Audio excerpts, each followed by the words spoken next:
Yeah. So guys, another reason why we are doing this is we have getting plenty of questions from our followers every day asking about our first home, like is it good to buy or bad to buy, because we are unable to answer because we are not a professional agents to answer you. So that is one of the reasons we are doing this migration session. And personally, we had good experience with Raj Garu. So that's the reason we requested him to join in the live to answer few of your questions. So we got one more question. Sure. Like we are first home buyers and we are buying a house above 800,000. Do you recommend going 600,000 so that there is no stamp duty, or you recommend going for 800,000?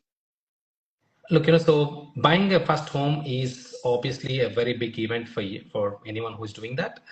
What I tell people is more than the budget, take a piece of paper and write down what you need, because that 800,000 might be driven by either you want to get into a good school zones for your kids, for example. Obviously, there's a lot of talk about rent vesting and you don't have to do this and so on, which is nothing wrong. We do a lot of things for our clients who are doing rent vesting, but a lot of the people also have that emotional connect in the sense that, so the first house has to be our house where we live in, because the peace of mind is more important. So if that's what is important for you, end of the day, no matter how much money you make, if you don't have the peace of mind, if you can't sleep well at night, that doesn't matter, right? So spending 600 or 800,000 is a big difference. If you get the 600,000, you may end up in an area where you don't want to be living in.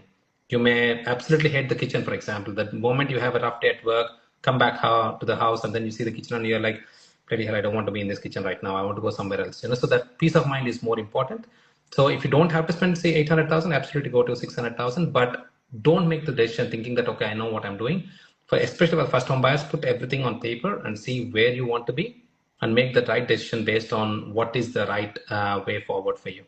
And that's where I talk about the strategy. The strategy is very, very important. Because I just want to add one more thing, Pallavi, over here. If you buy the first property right, first, and listen to this carefully. If you buy the first property right, the first property is the only property where you'll be putting your hard-earned cash. After that, if you understand the game, how it works, and the equity and all these things, which we can delve into later in the next episodes and so on, the growth what you get out of this property is what you take to get to the next property and so on. So that's where a lot of the people see, like, property, they see it as an independent property. Okay, I've got one, and next one I have to save money to buy the next one. If you do it right, you don't have to. There are multiple ways how you can go and buy the property without putting a single dollar from your pocket after. So the first property is very, very important when you're doing the right purchase. Yep. So there is some other question. I'm from Perth. I'm a peer holder and my wife is not a peer holder. She's on bridge. I got pre-75 down and I don't get any first home grant from government, but I am a FTB. FTB. Yeah, sorry. So he's a permanent resident, right? He's a permanent resident, but wife is not a permanent resident. Okay. Look, I think, we have to know a bit more about the thing, and obviously also having the right mortgage agent or the banker to help in getting the loan is very, very important. But personally, we have bought properties for people where one of them is a peer or a citizen and the other person is not. So, you might have to consider buying on your independent name or, wherever it is, so you might have to understand that, and you can probably take it from there. That's yeah, I mean, if they give me a bit more context, I can tell a bit more, but we have done multiple purchases like that for our clients.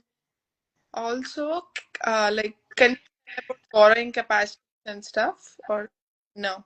Sorry, can we tell about borrowing capacity? Is that Yes. the question? No, we are not. So like one thing what you mentioned, which I really like, I wanted to mention about is when people come and ask you about property, you said that we are not professionals and we can't give you the right advice. Yep. Which is gold, and people should listen to that, because everyone seems to give advice on things which they're not allowed to give advice to. Similarly, we are not allowed to give advice on the loan and the borrowing and how much to borrow and all those things. Yeah. But what we can do is, if you don't have the right associates whom you can work with, we can put you in touch with some real gems in the industry who help a lot of our clients, and we can definitely help you out with that. Yep. Yeah. So Mr. Rohit, you can contact. Anyways, his page is tagged down below as he's doing live. So my next question, Andy, like, how do you actually add value to the process? So when we are buying a property, right? So when I start looking at a property for a client, we don't see a property. We start understanding what the client is. We start understanding what they really need and where do we go from there. So, and then we talk about, like, for example, if someone is wanting, say, $20,000 is all I need to be able to retire in my life, you don't need 5 properties. It's more headache than what it is. And then someone might be saying, you know what, I need 150,000 to retire. And then again, it depends on their family, their scenarios, and how many years they have before they can plan for their retirement. All these things have to be taken into picture. So all this drives the strategy of what we want to do. Once we understand the strategy, then the execution will fall into place, in the sense that, based on the borrowing capacity, we'll be able to see how much we can do, and we can schedule the process as well. Like, it's not like we'll go and buying one in Melbourne or one instant one in Perth or whatever. So we can schedule it and say, you know what, you have capacity to buy 2-3 properties.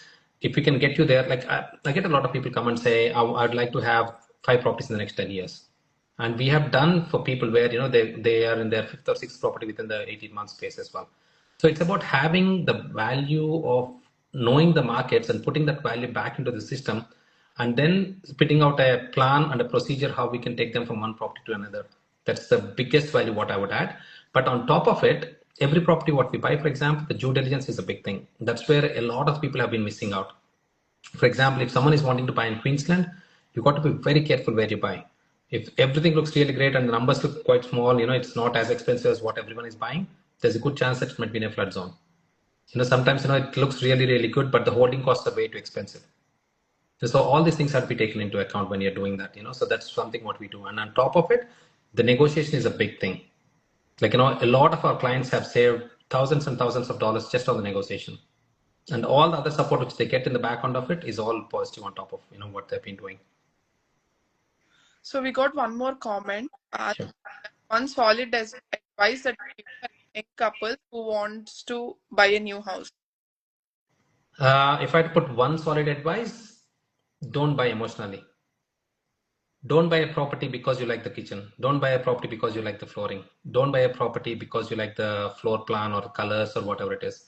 So just see how this property is going to add value. And one of the other things, especially migrants, I see that is, so when I buy the first house, I'll have plenty of friends coming over and so on.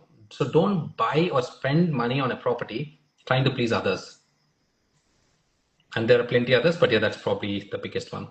Yeah. So there is one more question. I'm not sure if you can answer. Can we access our offer as a first time buyer?